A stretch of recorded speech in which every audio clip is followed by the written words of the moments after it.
Youngsters की बात कर रहे हैं, युवा पीढ़ी की बात कर रहे हैं। दो तीन सवाल है जो बहुत ही आजकल चर्चित है। पहला तो सबसे पहला है कि शादी से पहले लोग कहते हैं कि मुझे अपने पार्टनर को जानना है। लिव इन रिलेशनशिप का एक कॉन्सेप्ट है, शादी से पहले साथ में रहना और जानना। तो मैं आपसे जानना चाहूंगी कि आपके अनुसार लिव इन रिलेशनशिप सही है या नहीं है? कुत्ता बिल्ली कैसे रहते हैं? लिव इन में रहते हैं। तो आप इंसान हैं या कुत्ता हैं? यदि आप इंसान हैं तो धर्म के अनुसार रहेंगे। भाई धर्म नाम की कोई चीज है? हम अपनी पत्नी के साथ रहते हैं, विवाह के बाद ही हमें अपनी पत्नी को स्पर्श करने का अधिकार है। यदि हमने आपको स्पर्श किया तो ये भी पाप है। आपने हमें स्पर्श किया तो ये आपके पातिव्रत धर्म के लिए पाप है। माता अनुसुईया के पास ब्रह्मा विष्णु महेश गए थे कि भिक्षा दे दो माता।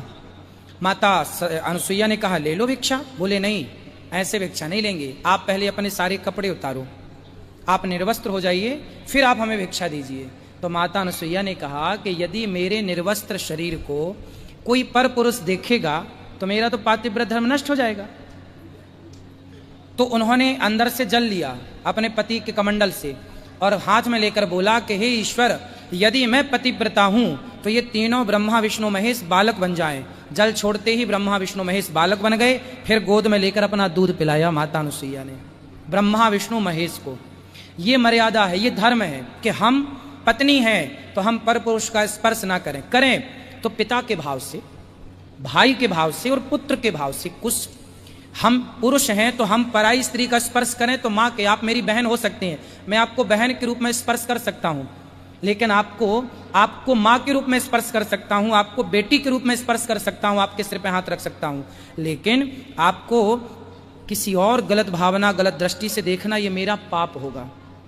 आप भी किसी पुरुष को देखेंगी वो आपका पाप होगा। और आप तो कह रही हैं साथ में रहो।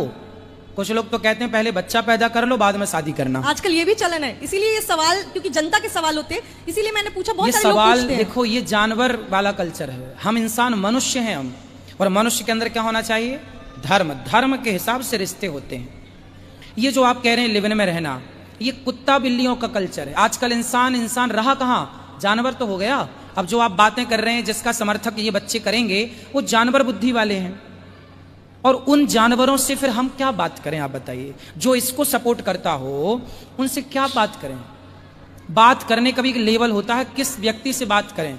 अब इन मूर्खों से जो कहें कि नहीं जी हम तो शादी के पहले रहेंगे, भैया रहो, कुत्ता बिल्ली की तरह तुम्हें पसंद रहो। ये अमेरिकन पश्चिमी कल्चर है। अमेरिका में ऐसी होता है, लंदन में ऐसी होता है। एक्चुअली भारत, अब भारत रहा कहाँ? अब भारत को ना होड़ लगी है कि हम भी अमेरिका की तरह बने ना।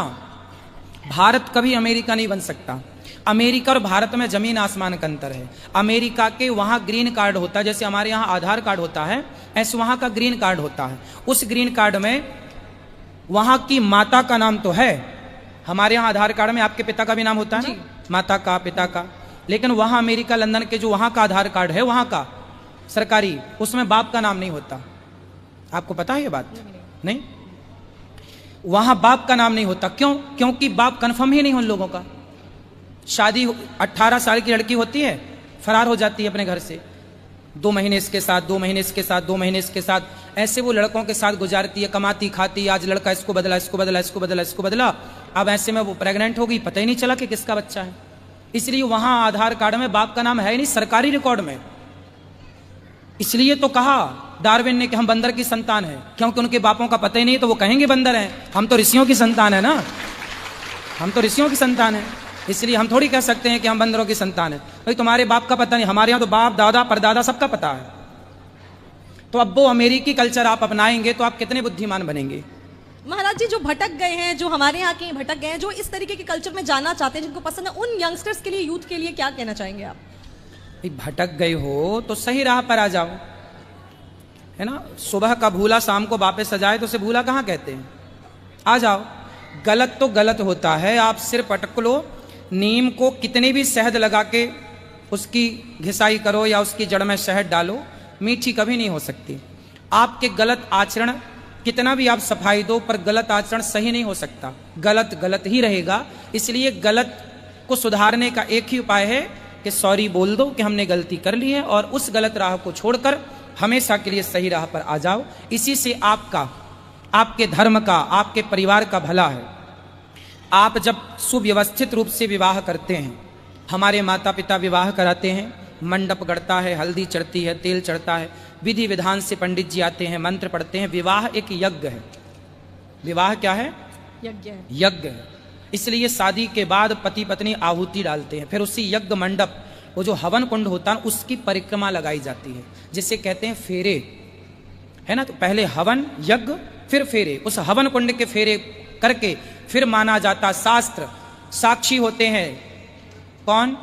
ध्रुव जी साक्षी होते हैं, अग्नि साक्षी होती है कि मेरा विवाह आज इस स्त्री के साथ, इसके साथ संपन्न हुआ, अब ये मेरी पत्नी है, अब इसके साथ मैं रहूंगा और जीवन गुजारूंगा। इसके सिवा संसार की प्रत्येक नारी को मैं माँ, बहन और बेटी की दृष्टि से देखूंगा। यह वहां पर होता है। 7-5 वचन होते हैं ना, उनमें सब कुछ होता है। लेकिन अब वो मर्यादाएं कहां बची?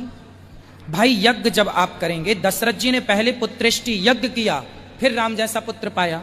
जब आपका गृहस्थ यज्ञ से प्रारंभ होता है तो एक श्रेष्ठ संतान होती है आपकी। अच्छी विचारधारा के माँ बाप होंगे तो अच्छी विचारधारा की संतान होगी। अब ये लिव इन वाले संतान पैदा करेंगे तो इनकी संतान कैसी होगी? तो यानी माफी मांग लो, जो लोग ऐसी चीजें कर रहे हैं उन्हें नहीं करनी चाहिए, आपको चेंज होना चाहिए अपनी संस्कृति की तरफ। और माफी भी किसी हमसे माफी नहीं, माँ से माफी नहीं, माँ बाप से माफी नहीं, समाज से नहीं, खुद से माफी मांगो कि भाई मैंने गलती कर दी है। आप हमसे झूठ बोल सकती हैं, हम आपसे झूठ बोल सकते हैं, आप भी किसी से झूठ बोल सकते हैं। सबसे झूठ बोला जा सकता है, क्या खुद से झूठ बोला जा सकता है? इसलिए अपने से माफी मांगो कि मैंने गलती की है, अपने को माफ करो। क्योंकि आप सबसे कह दोगे कि नहीं जी हम सही हैं, पर अपने से कैसे कहोगे? अपने को मुंह कैसे दिखाओगे? तो अपने को सॉरी कहो और गलत राह छोड़ के सही पर आओ।